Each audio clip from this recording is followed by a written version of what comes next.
matter. I thought I'd talk a bit more about my mandolin today, because that's a fairly big part of the story on why I settled on the ukulele in the end. Not that I'm not going back to the mandolin, of course. Just the ukulele is a tool on the way to achieving getting some sort of mastering the mandolin somehow, because it's very, very difficult to do. Well, some people might say it's not very difficult, but I say it is. Not to mention, not least of all rather, because of the double strings, and the nature of which, because they're metal strings, you really need a thick plectrum. You can't, you could pluck, you're going to savage your fingers rapidly doing that, but it's been a while. But she sounds good, she sounds all right. Not perfectly tuned. I didn't tune her today, I tuned her a few days ago. Don't mind me calling her, you know, anthropomorphism at its best. But yeah, as you can see, I've got a selection of different plectrums and things. I don't know why I picked that one up. It's an interesting one. It's one that goes on your thumb, like this, so that you can, and it allows you, because you can use other finger plectrums as well to kind of pick and pluck. That's right, I've just remembered that. Well done me. But this was one of my favourite ones. It's quite ergonomic. It's got a little dip in the finger hold there, and it's very thick, so you get a good twang as such on the strings.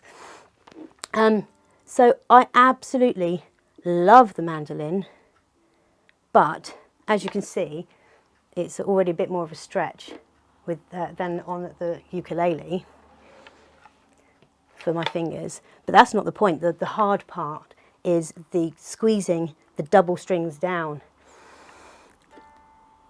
which leaves you with some very big dips in your fingers until you harden them with calluses. The more you play, the more you practice, just a little bit every day, you build that up.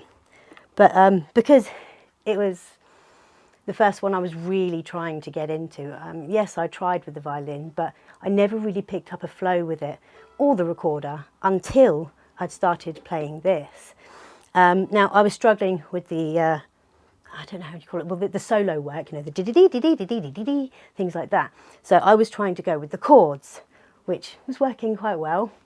And of course, my favourite to play was, and still is, Dreams by Fleetwood Mac.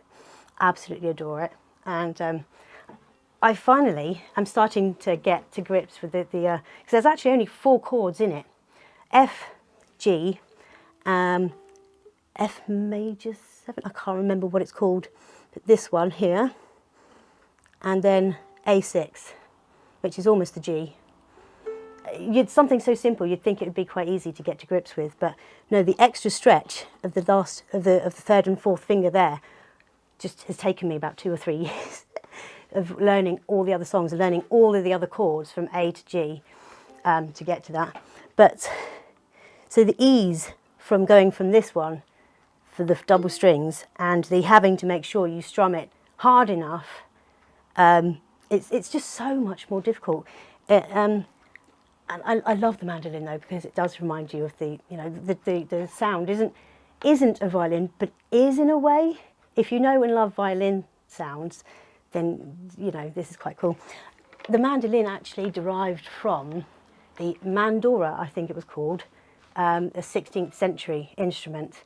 But the modern one, the modern shape, because it used to have a bow back, very lovely. Not this one, but the evolution through that. Came through that. But this kind of style, I think, came from Italy, Germany, when it was resurrected.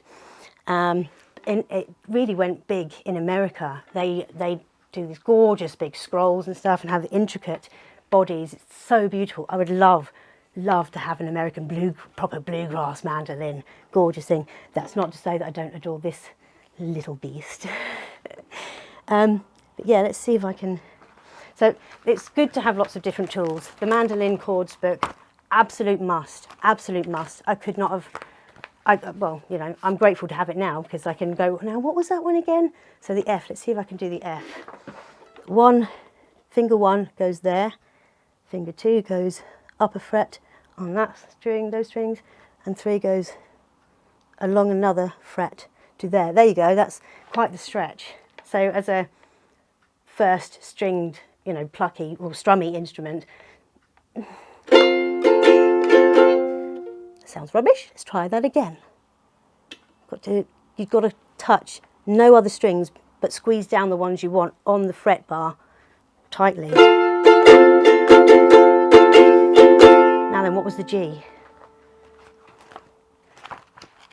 Because the G, if I can remember that one, and I can strum a couple of different chords. Oh, G. Oh, that's easy, she says.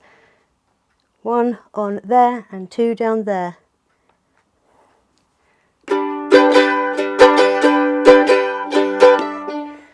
So focusing on all of the finger control and finger muscle memory meant that I had less time to try and get to grips with the strumming.